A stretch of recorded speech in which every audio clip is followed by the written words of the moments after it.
Om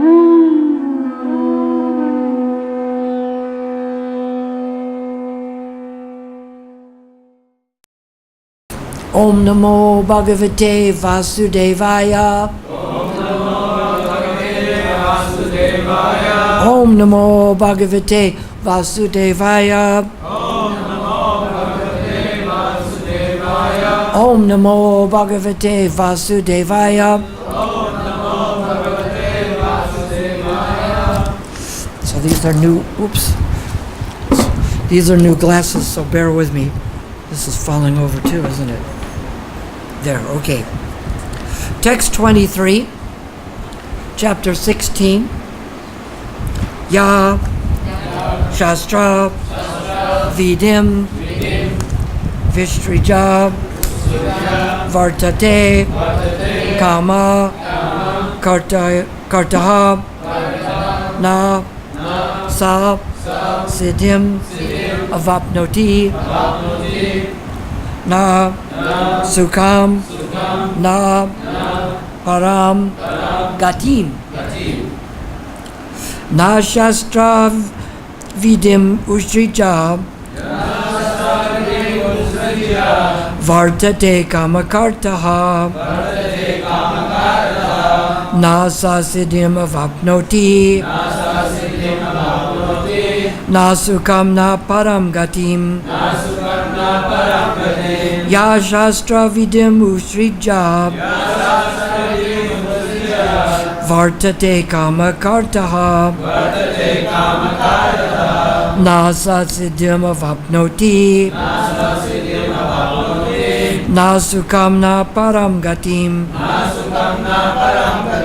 Ya Shastra Vidim Utrija Vartate Kamakartaha Na Sasiddhim Avapnoti Na Sukham Na Param Gatim. Repeat. Ya Shastra Vidim Utrija Vartate Kamakartaha Na Sasiddhim Avapnoti Na Sukham Na Param Gatim. Ya Shastra Vidim Utrija Vartate Kamakartaha Na Sasiddhim Avapnoti Na Sukham Na Param Gatim Ya Shastra Vidim Utrija Vartate Kamakartaha Na Sasiddhim Avapnoti Na Sukham Na Param Gatim. Mataji's. Ya Shastra Vidim Utrija Vartate Kamakartaha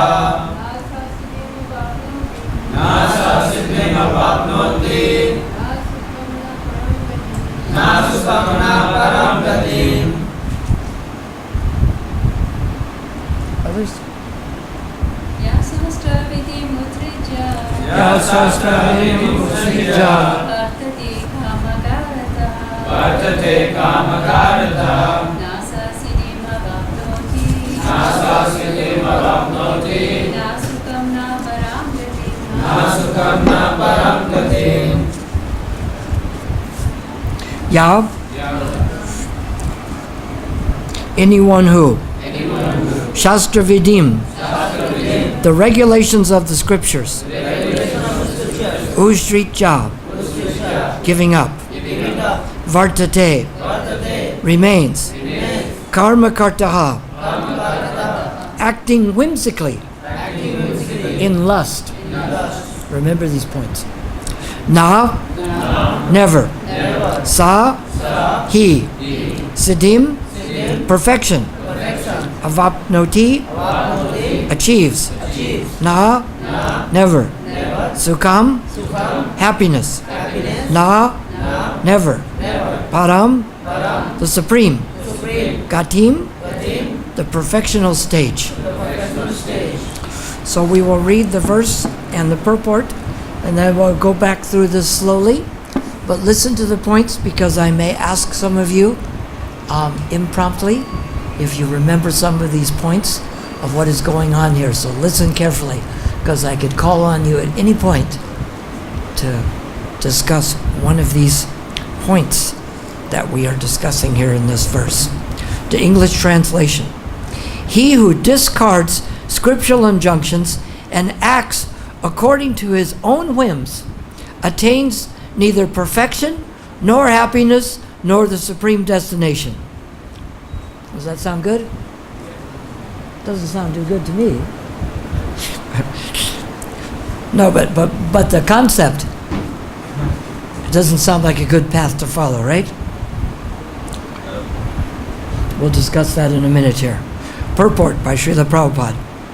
As described before, the Shastra Vidhi, or the direction of the Shastra, is given to the different castes and orders of human society.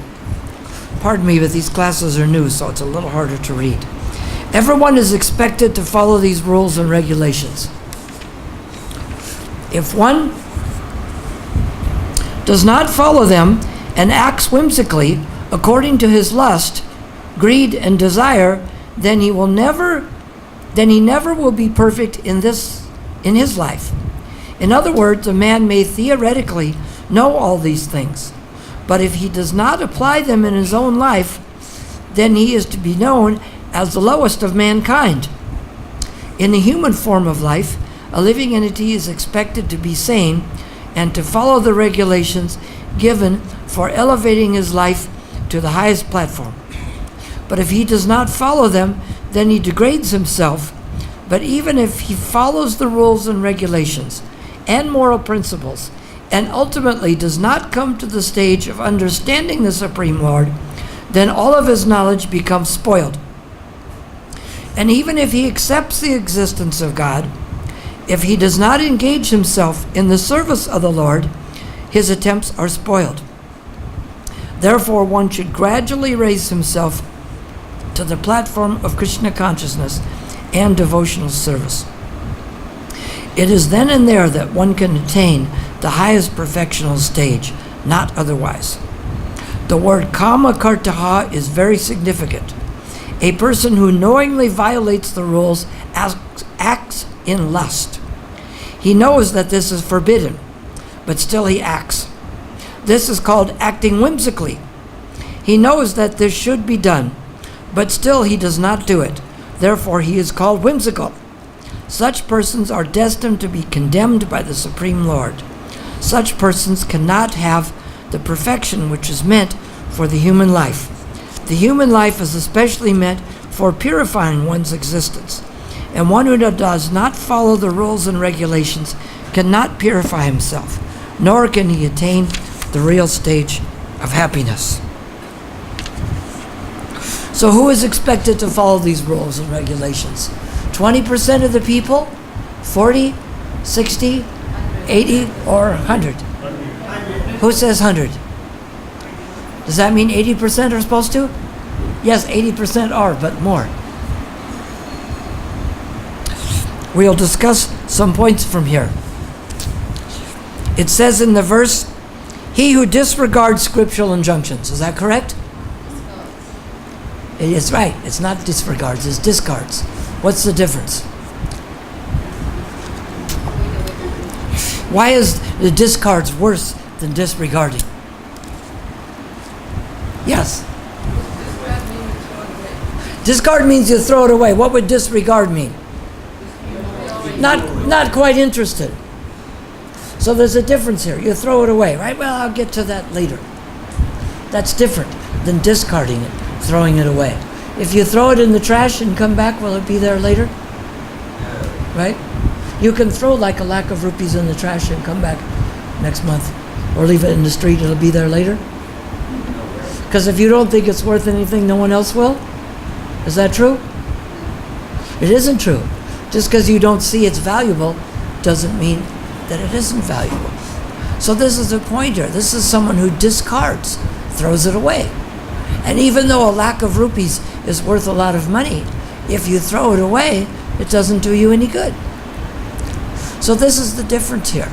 Some people may take slowly to this process of Krishna consciousness. Krishna kind of gives us a fast track, the fast track, and the slow track. There we go. Okay, is that better? Okay. He does suggest in the beginning that we completely surrender to him at every moment. If you can't do that, follow the rules and regulations of bhakti-yoga. If you can't do that, do karma yoga. If you can't do that, culture knowledge. Better than knowledge is meditation. If you can't do that, then just do something unselfish. You know, help out at the hospital or help someone across the street. Do something that at least isn't selfish for your own self. So this is an important point here, that even though Krishna wants us to follow these completely, there is still a difference between a person who is struggling and trying to get them right and a person who discards them and throws them away completely. Because Prabhupada says in one of the purports that aversion to the spiritual principles is the cause of fall down. Now, would aversion be worse than not being interested? Yes? Aversion means you're against it. Prabhupada says in one purport that if you're not against the principle of surrender, it will come about. We don't think, especially what happens sometimes is someone will be a brahmachari and advancement is going nicely, then they get married, and then there's struggle with mind, struggle with wife, struggle with money, struggle with so many things. And so then because it's difficult, you give up, right? Is that the idea? Saying goes, if first you don't succeed, you give up? That's it. You keep trying. Even if you can't go as quickly as you would like, you go. Let's say you really need to get to Radhakund. Helicopter would be fast, right? But if a car comes, will you reject the car? But if you really need to get there, can you walk? Or will you give up saying, I can't go there? Say, if you walk to the Radhakund, you will get Krishna Prema and a crore of rupees. Will you say it is too far? No. If it's worth the effort, you go to it. So, he says someone who discards these scriptural injunctions. Now, what is an injunction? First, we know what an injunction is by a junction. Junction is where two roads come together, right? That seems like we think like, oh, I'm at the crossroads in life at some point. But aren't we always at the crossroads where we either have to keep going the way we're going, or turn left, or turn right, or go back? When does that happen? Many times, right? Many times we're at this junction. So a junction means like where two roads connect, right? That's the junction. As I go to the junction, the junction is two things are connecting. Like now we are in junction with the Bhagavad-Gita. When you are chanting on japa, you are in junction with the beads. So what is an injunction? Junction is to connect, right? What does an injunction mean? To not connect or to disconnect, right? And also along with an injunction is the idea is that there's some consequence. If you're doing work on the property next door and they file a legal injunction against you to quit working, if you work, will there be some fine or consequence? Yes. So if we don't follow the injunctions, then there is some consequence for this. See, we could do anything we like. Krishna allows us to do anything we want. But when we act for him, we don't get a karmic result. When we act on our own behalf, we have to pay the price. Just like you can go across the street to any of the shops and you can take anything you want from the shop, right? But what do you have to do? Pay for it. We have to pay for it. So, what happens to someone who discards the injunctions? which is the good part. When you look at something, you look at the results. If you take this, you will look younger, you will live longer, you'll get better eyesight, right? Say, oh, take this pill here, and you will not have perfection, you will not have happiness, and you will not get the goal of life. Would you like one? No way. No. Which one of those three is good? None of them are good, right? So we judge the thing by its results. If the results are not good, then maybe we had better find out what these injunctions are. So what does it mean when we have an injunction not to eat something? We don't join together with it. We don't put it into our mouth. We don't join with meat, fish, or eggs. Yes? And how about intoxication? There's only one time that intoxication is bad. Did you know that? When is intoxication bad for you? When? When you get a junction with it.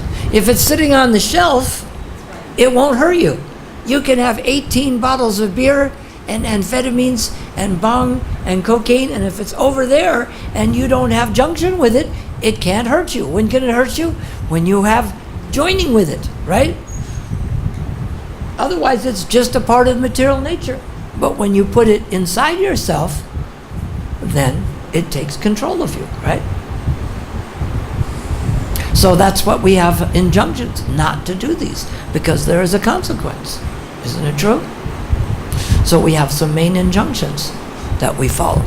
They're little ones, but we have to pray to Krishna to think about these injunctions.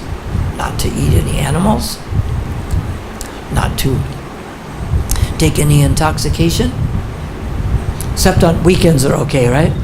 No. Night times, weekends are, when is the exception? Oh, that's it, okay. Some people think that way. Well, it's okay as long as I only do it on the weekend. That's a philosophy, but it's an incorrect philosophy. It's something that doesn't work. There's many philosophical ideas that don't work, and that's one of them.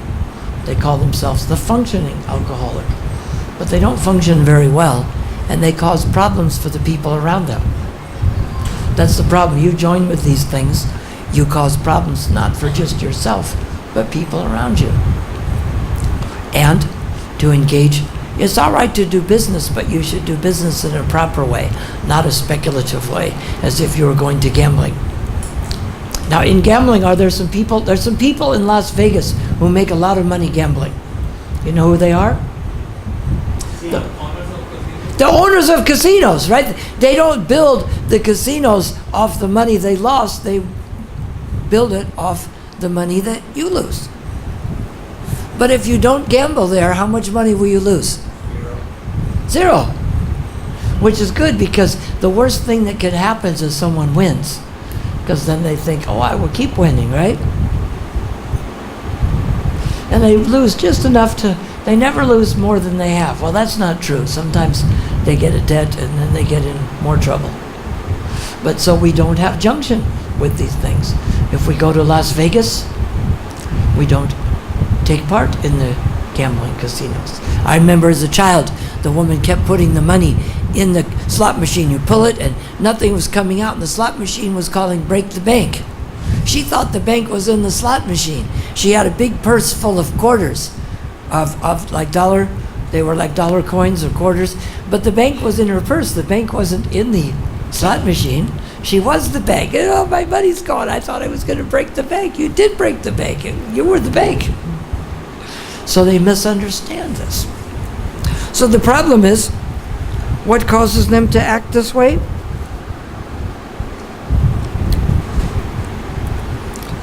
We discard the scriptural injunctions and we act according to what? Whimsically. Whimsically means like a well thought out plan based on spiritual knowledge. Which one would that? Would it go along with that, or would it go on with erratic and impulsive? So that's one kind of thinking. Another kind of thinking is well thought out and the opposite. If whimsical takes us, this is the obvious logic. If whimsical gives me no perfection, no happiness, If whimsically I discard the instructions of Shastra, and I have no perfection, no happiness, and I don't get the goal of life, this tells me that if I do follow the injunctions of Shastra, and I don't act whimsically, I will get perfection, I will get happiness, and I will get the goal of life. So which do we have? We have on one side happiness, perfection, attaining the goal of life. The other side we have frustration, unlimited anxieties, always very unfortunate. Which sounds better?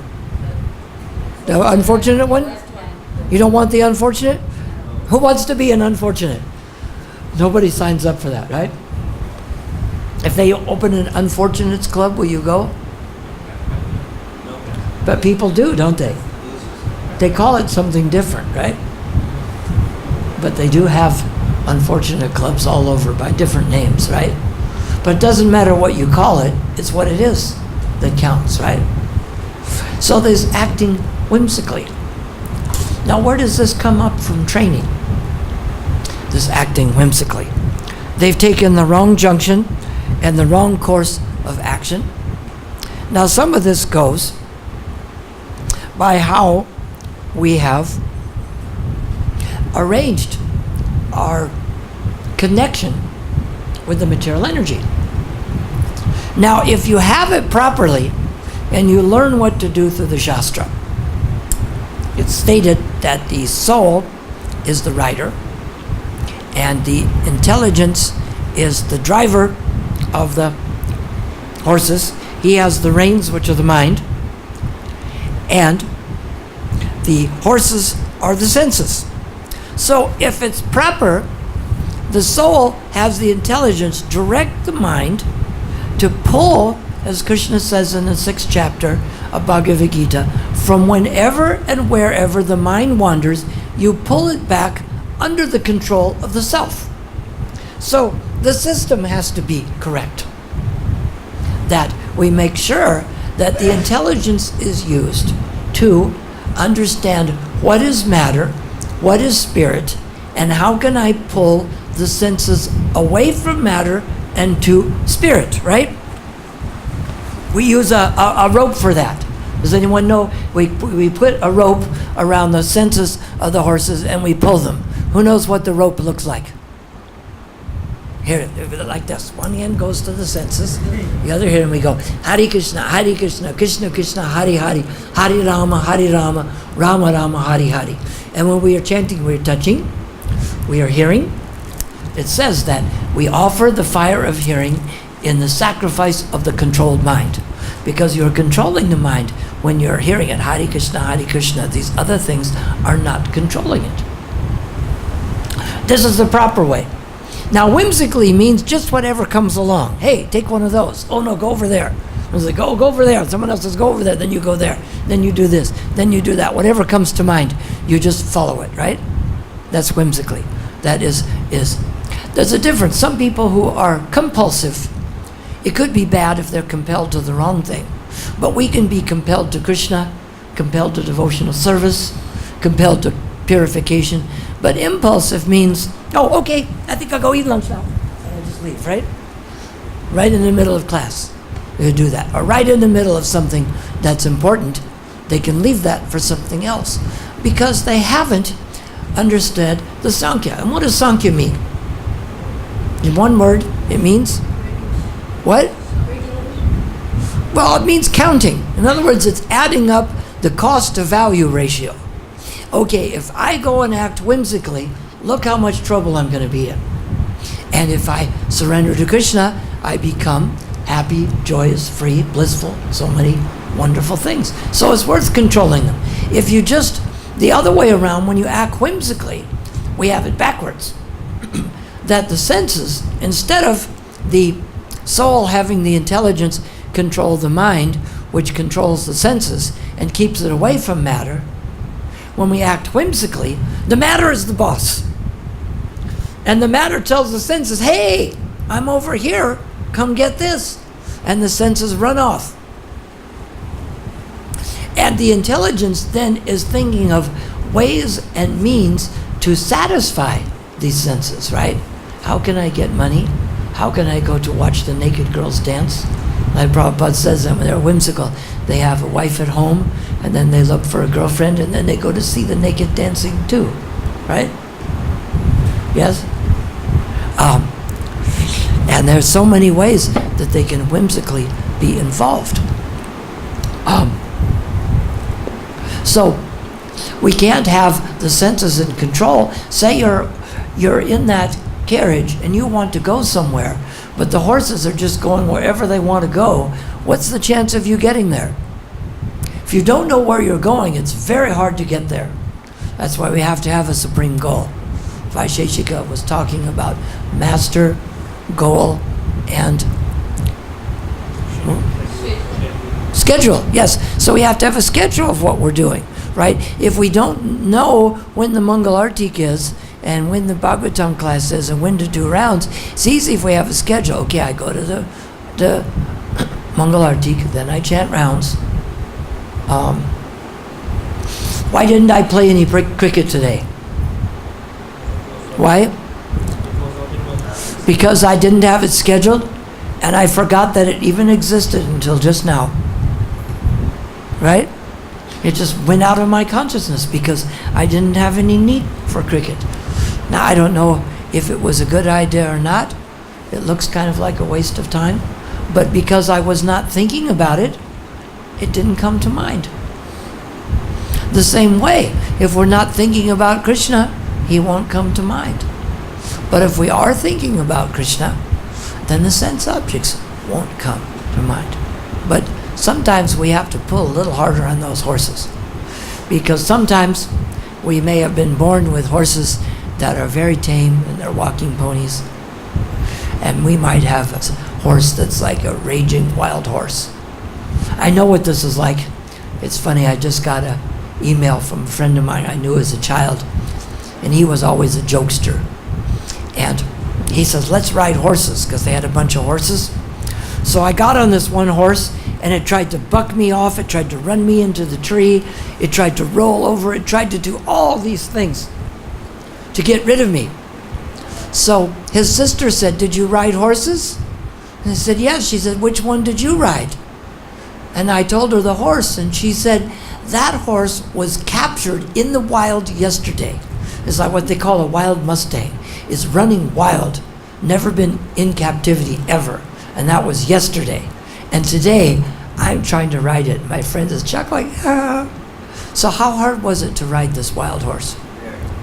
But do they take wild horses and turn them into horses you can ride? Yes. Takes a lot of yanking on those reins though, doesn't it? But is it possible?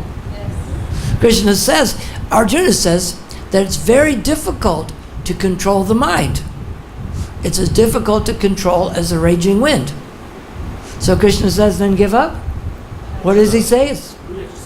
It's what? It's possible by what? Practice and detachment. You have to not be worried, okay?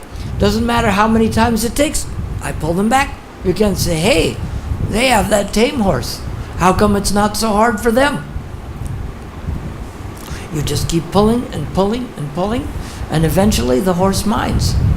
Although in the beginning it may be difficult, but if you don't control that horse, if I wasn't able to stop that horse, I would have got thrown onto the dirt. I would have gotten knocked into a tree.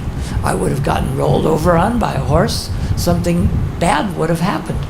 So we have to realize what the consequences are, that we have to try to control these. And this is what we see these scriptural injunctions are. We have to understand them. But the good part is that we train people is that people may not be perfect. If we can follow them perfectly from the beginning, we make rapid advancement. But at least if someone has difficulty, don't discard the injunctions. Keep trying to practice them. Let's take an example. Just like my mother said, let's say someone is having a problem with alcohol.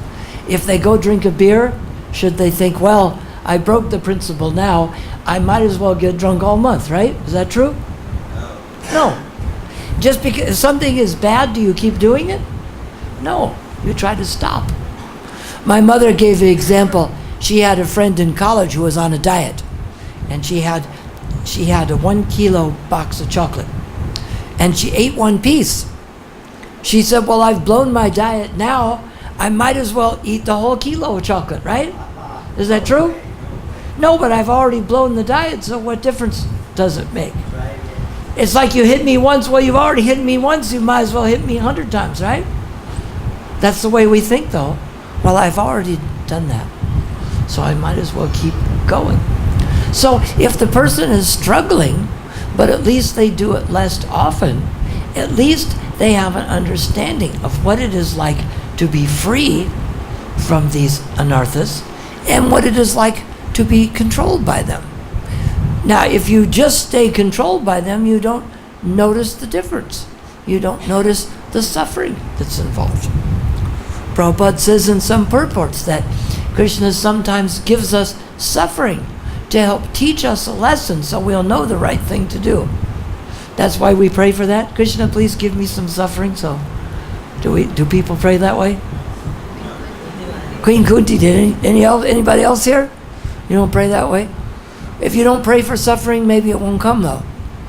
Is that true? No? Does it come anyway? If difficulties come, is that a good time to make advancement? Look at it this way. When I was in South Africa, and 4 thieves had guns, and one with a crowbar to open the things, fortunately the one with the crowbar wanted to shoot me. Now when they were arguing about whether to shoot me or not, I was under the bed with a gun at my head. Did I chant 2 very good rounds? Or did I say, well, I can chant better tomorrow? You know why I didn't say I can chant better tomorrow? There was going to be no tomorrow. Today was going to end really quick. So I took that round very seriously. But the notice is there. We might live another day, another year, another 10, 20, 30, 40 years. Who here will live 100 more years? Some of you may live 50, 60 more years, right? But no one in this room will be alive 100 years from now. Will they? Which one of you? You could die at any time, right? Yes? So we have to take every moment as being precious. The trouble is, I was listening to Prabhupada give lectures on some of these. You know, the difference is when we think like a devotee, we think, how can I serve Krishna? And how can I act according to these scriptural injunctions? And when we think like a demon, we're thinking, how can I enjoy? How can I take from others? How can I exploit this material nature? I have to admit, sometimes I think like a demon, and then I go, what's wrong with me? But this tendency has been there for so long that you don't just turn the switch and it's gone. But at least, just like, let's take the example of, we were talking about the intoxication. If the person is desiring and desiring, but somehow he doesn't take it, he doesn't get intoxicated, does he? It may be a struggle, but at least he is still free from it.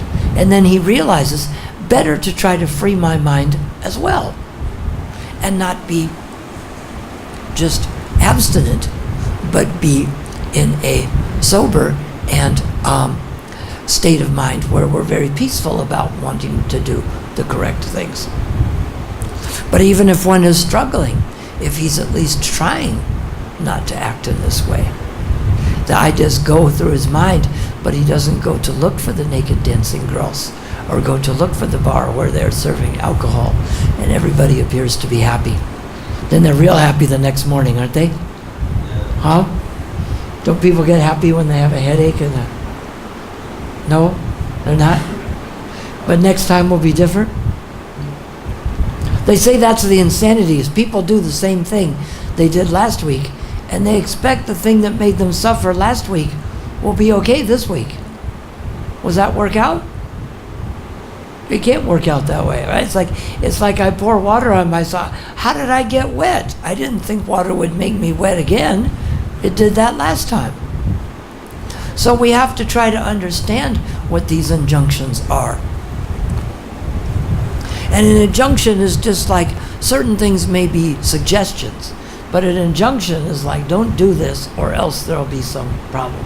If they make an injunction against you continuing construction, if you continue construction, they may tear the whole thing down, they may fine you money. The same way, if we go against these scriptural injunctions, we have to suffer someone. So even if someone can't follow all of them, at least they should try. This is what amazes me. This is why we have to understand the things like, for instance, cricket is a cultural thing, Indian, and baseball is a cultural thing. So if I give up baseball and you give up cricket, it's no big deal, right? But you wouldn't say, hey, give up, you don't want dollars because that's not your culture, right? And I don't say, oh, I don't want rupees, it's not my culture. If it has real value, we accept it, no matter what culture it comes from. So we have to understand. This is the problem with many Indian people here, and they come to America. I was amazed at where my granddaughter lives. She was there with her husband and baby, and they had like a big community party at the apartment complex. And of course my granddaughter never eaten meat, never cooked meat, so she made about 4 different vegetarian preparations. And some of the other people were Seventh-day Adventists, and they're a group of Christians who are vegetarians, and they made 7 or 8 preparations that were all vegetarian. And then there was another table where someone else made some meat. And there were some Indian people who said they had come from this area. I think they came from like Aligarh, and they'd studied Sanskrit in Mathura. And you know where they went? They went only to the meat table. They didn't eat a little bit of it. They didn't eat it because there was nothing else. They skipped all the other things and only ate the meat. And my granddaughter was shocked. She goes, what happens? I thought they're supposed to come here to teach us how to become vegetarians. Right? Isn't it? Doesn't know they're supposed to. Then maybe they don't, but that's what they're supposed to do, right? Isn't it? Doesn't Lord Chaitanya say that? That it's their job to preach to the world? They should come and tell us what the difference is. The good part is that many of the young people and some Indian people who come to America, they aren't as much impressed by the karma kanda, where the Brahmins do a puja just to get some material benefit. I mean, it's not all that impressive, right? Otherwise you can get a job and make some money. Well, let's do a puja and you can make some more money. Why not just get a job and make some money? Why have a Brahmin engage in all the techniques just to get some material benefit? And the problem with this is that if you go to a spiritual God and only ask for material things, what are you going to get? God is like getting all the diamonds. If I go to, they say, you go to the jewelry store, they will give you any jewelry you want free. I say, give me this costume jewelry made out of glass. That's what we're doing. They have the other things available, but I am just looking for the pieces of glass. So even though God is a spiritual God, Krishna is a spiritual God looking for a spiritual relationship, if we just approach him for something material, we're not going to get that feeling of love. We're not going to get that feeling of wanting to detach. We're not going to get that feeling of bliss and sambandha. So when we want sambandha, junction, we want that to be with Krishna and the things that take us to Krishna, remind us of Krishna. Krishna consciousness is very simple. We accept everything that's favorable and reject everything that's unfavorable. And one devotee said to Prabhupada, Prabhupada, I thought you said the Krishna consciousness was easy. He said, no, I said it was simple. So the idea is we have to know which things to do, what these injunctions are, and at least cross some of them out right away. Take the meat out, we can eat plenty of other things. Don't take the intoxication. Intoxication is worse for some people than it is for others. And usually if people have different kinds of intoxication they like, they think some intoxication is bad and some intoxication is not as bad. Which one is probably the worst for them? The one they think they're all bad, but the one they think is not so bad is probably the worst. It's true. There may be like wet stool and dry stool. It's all stool, but one might be worse. So whatever the person thinks isn't so bad is probably the worst one. Doesn't mean any of them are good, but somehow they think, because I desire it so badly, it must be okay, right? I desire to rob that bank so badly that it must be okay, right? Because I desire it really, really a lot. And that makes it okay? No, it doesn't. So this is what we have to understand. We have to know, back to those reins, where the reins are going. Understand what the injunctions are and where the junctions are. Because we're taking those horses down the road and we pull it away from the injunction and we head towards the junctions. So we have to have the intelligence to know which is the way to pull the horses to junction, which is the way to pull them away from injunction. And we have to watch this very carefully. And that is the secret to spiritual life. And if we're not perfect at it, then we have to keep trying it. If somehow the horse went the wrong way, you don't give up, you turn around, you have to recover some ground. You already did. If you're trying to go to Delhi and you take a left and go to Loi Bazaar, you can still come around and go back, but it takes some more effort. The point is, if we can do it with less effort, that's good. But if it takes more effort, it's still worth it. But we need to try to not at least follow these perfectly. If not follow them perfectly, follow them to the best of our ability. If we don't do it to the best of our ability, at least don't discard them, throw them away. Try to practice them, try to improve on a daily basis. And we beg for mercy. Because Krishna provides what we need and preserves what we have. He may have to, in our case, do a lot more caring what we lack than he does preserving what we have. But for Krishna, that's not a big deal. He takes care of much bigger deals with just a fragment of his energy. So are there any questions or comments on this? Yes? I want to hand him the microphone. Where's the microphone? Was that okay? We did the same verse over so we could stay on schedule? Yes? Was there something different? Yes? So what? Yes? I think we understand that junction means where many ways coincides. Yeah. And injunction means from one point many things are coming out, or it is vice versa. I don't know. No, injunction means junction means we're joining. Injunction means we don't join it. Injunction means not to go to the junction. Not to join. I'm junctioning, meaning I'm joining the roads. This road is, we are junctioning with that road. Injunction means we don't join with it. Injunction means we don't do it. The negative order.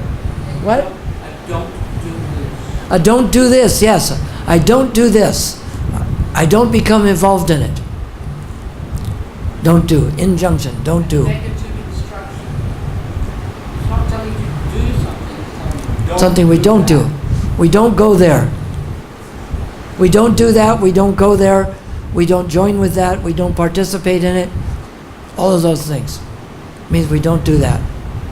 Like the four regulative principles are injunctions. We don't do that. We separate ourselves from it. Junction means we join to it. Injunction means we don't do it. We separate ourselves from it. Hare Krishna. I would like to add the point you were speaking about the dollar and rupees. So Prabhupada gave one example of the gold. He said the gold, if you go to most to make whether Muslim gold or Hindu gold is gold, it doesn't make any difference. So I would like to add one. No, the gold you have is useless, so you should give it to me. No, Yes? gold has the same. Yes. No, what I'm saying is for instance, when people stop eating meat just as a cultural reason, right? If I say, hey, why don't you join with me and do a dance? It's a cultural thing. I say, hey, you join with me a dance, I pay you money. Now you're getting, it's worth something, right?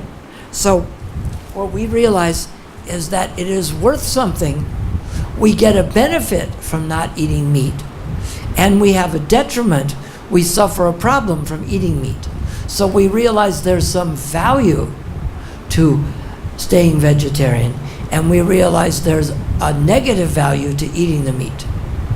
Whereas cricket or baseball, play it, don't play it, no big deal, right? Before joining, we were doing all the things, taking alcohol and everything. So once you left this thing and you never done to see that I should go take it again, because previously I used to take. So now I should go it again. So once you put a stop, that is further, I don't want to look back and see what is there. Well, you should remember what it was like, because what some people think, here's where the illusion people have, is let's say you had a problem with alcohol or cigarettes, and you didn't do it for 10 years. If you have another drink of alcohol or a cigarette, it won't cause you a problem, right? No, you go back to where you left off. If that person was a drunk before, and they went for 10 years, 20 years without, as soon as they have one, they're back to where they started from. So the danger is always there. So we don't maybe want to think about doing it, but what we want to remember is the dangers of these things. We can't think now that it's been so long, it's okay. So we kind of have to remember the danger of it, but not obsess about it and think on it. Realize where it will take me if I do these things. Like if someone's a brahmachari and they get involved with a woman, or a woman goes and gets involved with a man, a whole new set of things happens. Plus ruining their spiritual program, right? But when we put our mind off from those things, then we don't see that we should put it back again on. So last 25 years, 40 years, 30 Yeah. years, those who are involved in those things, so they don't like to see that my mother used to feed me this and non-veg things and this one. So I should think about those things. So once you are made your mind off, so your mind doesn't go back to that. No, but it's always possible. Always possible, but once you switch it off, Yeah. then it's very few less chances. Yes, but we still have to beg for Krishna's mercy and take shelter of Krishna, even if we think we don't need it, right? Yeah. Right? So still when we have association of devotees and We have to have greed. It's just like the person, when people have a lot of something, they seem to want more of it than the people who have a little, right? Like who wants more money? The Ambani brothers. Because they already have so much, they want more and more and more.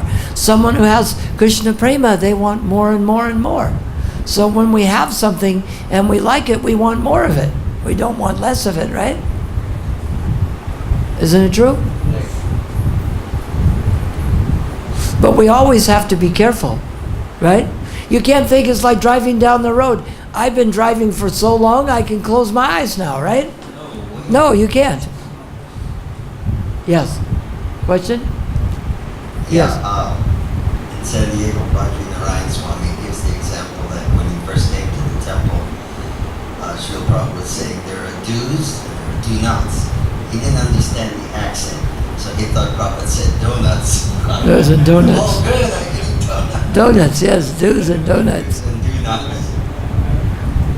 We used to go together, myself and Bhadranarayan Swami and a boy named Bayahari would stay at Laguna Beach Temple when we were in high school, Saturday night, and we were all chanting rounds, and we'd wake up and help them make a feast, because Laguna Temple's 100 kilometers from LA, so we'd make a feast and have the program at noon, 12 o'clock. It would be finished by 2, and everybody would get their cars and load as many people as possible, and we'd go to LA and chant outside the LA temple, waiting for Prabhupada to show up, and then Prabhupada would lead the chanting, and then Prabhupada would give the class, and Prabhupada would lead the chanting for Artik. And I said to one, and then we'd have a second feast. And I said, can I have 2 feasts on one day? And they said, you're a growing boy, you can eat as much as you want. So that's the idea, is even if we think we have enough, it's better to do more. Like let's just say there's too much of Krishna consciousness, too much service, or too little. If we have to make a mistake, it's better to do too much. Even though there's really no such thing, we don't think, well, if there is a mistake, it's better to do too much, right? Which isn't true with everything. But with that, if we had to do too much or too little, better to do too much. You'll think, well, what if I do too much? Right? Are the big billionaires worried about, what if I get too much money? Do they worry about that? No, yes. And they worry about tax problems, but that's a luxury problem. So shall we end there? Yes, one more? Give a microphone, because people are hearing in the rest of the complex or other parts of the world or even in outer space. Krishna has mentioned over here he'll not get Siddhi and Paramgati. Yes. So what is the difference Siddhi and Paramgati? Well, it's emphasizing the point. It's really just like lawyers say when they want to give like somebody the power of attorney, they say, I nominate, constitute, and appoint you. It's stressing the point. You won't get the supreme goal. You won't get perfection. You won't get happiness. I mean, you could say any one of those and it would cover it, right? But when you've said all three, it's really stressing the point that you're really going to miss out, isn't it? It's overemphasizing it because the point is so strong.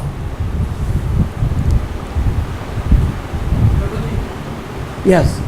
Can you give him a microphone?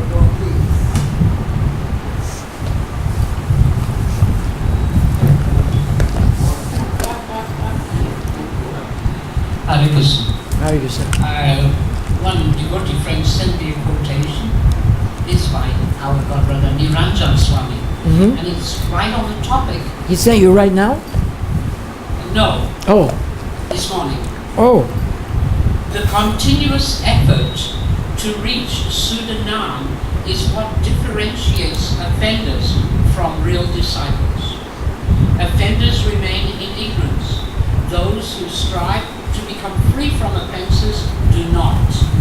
Real disciples seek appropriate instruction in the holy names, glories, and endeavor to become free from the anarthas by proper discrimination between the anartha and the bhakti-yoga. Such a good point. So we have to properly discriminate. What is worthwhile and what is not. We accept what's good, we reject what's bad. We just need practice of that. And it's the constant effort. It's a constant effort. Can you ask Niranjan Swami when the next Ukraine festival is? No? You don't, I thought you would communicate with him. No. Oh, he sent it out as a quote. He didn't send just to you, right? No, this is one of his followers. Oh, I thought he sent that to you right now. No, this is one of his followers who sent it. Oh, okay. I thought you told him that we were at this class that he sent you to go along with the class. But it did go along with it, didn't it? So we have to discriminate. See, that's the difference is the person is really trying to do the things that will get rid of the anarthas, right? Even if they still have some, but are they striving by correct means, as Krishna says? Even if they're not perfect. They're trying to remove themselves. This is kind of like what you do is you write a list of what are the things that are in the circle of things that will hurt me, right? Like, don't go visit the liquor store, or don't hang out where the naked girls are dancing, right? Don't look at things on the computer, which would be of a bad nature. You know, you may need to write a list of the things that can be difficult so you know what to avoid. You know, these are general injunctions, but we may have to write some of our own injunctions as things that we particularly need to stay away from, which may mean different things for different people, right? Many of us are not smokers. They carry a pack of cigarettes all day long. It makes no difference. But if someone just gave up smoking, then maybe they don't keep them in the house or hang around other people who are smoking, or, you know, they think about things that are kind of in the circle of things that will get them in trouble. And you write those down, say, these are the things that get me in trouble, right? You have to learn them. You what? You have to learn these injunctions from the spiritual master. Yeah. Well, some of them can be obvious, what things get, we know which things get us in trouble, right? Like, do I go to the bar or do I go to the Mangal Arti, right? I mean, if things are clear where we go and where we don't go. And some things can be marginal. We have to make a little look at what it is or what our motive is, right? We look at what our motive is. Our devotees can go places to distribute books that we wouldn't ordinarily go because the motive is to spread Krishna consciousness. So a lot of it's what our motive is. We may be able to go places we wouldn't ordinarily go. But the point is it doesn't matter what we've done before, we can't rest on our laurels. And it doesn't matter what we've done before, from today forward we should do like Lord Ramachandra says. If someone says, from this day forward I am yours, and he prays to me for courage, I will give him that courage. So, we have to think. We don't think I was so great that I don't have to think about it, or I'm so poor I don't. We just, from now, try to avoid the things and pray to Krishna for mercy, whatever place we're at, right? Correct? You wouldn't disagree with that, right? All right, we'll end there.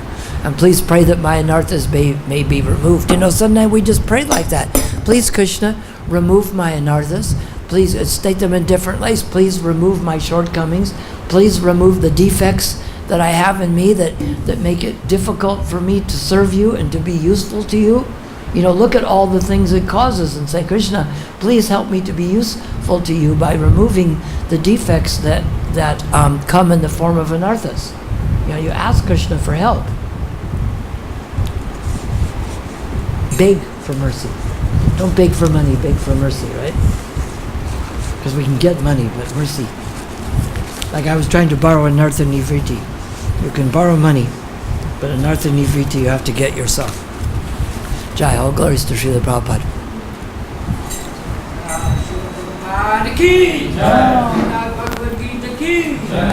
So the person who's trying to get free from the anarthas, he is the person that's not the offender, right? He's making steps to get free from them and avoid things that could bring them about. Which is different for different people, right?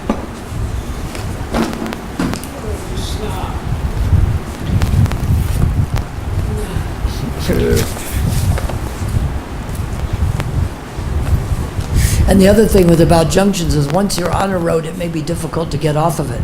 Because quite often it's like a plane flight. Prabhupada says you can't get on the plane going to Delhi and then going to Mumbai and then say you want to go to Calcutta. Once you're on a direction, it may be difficult to get off. How do I turn that off?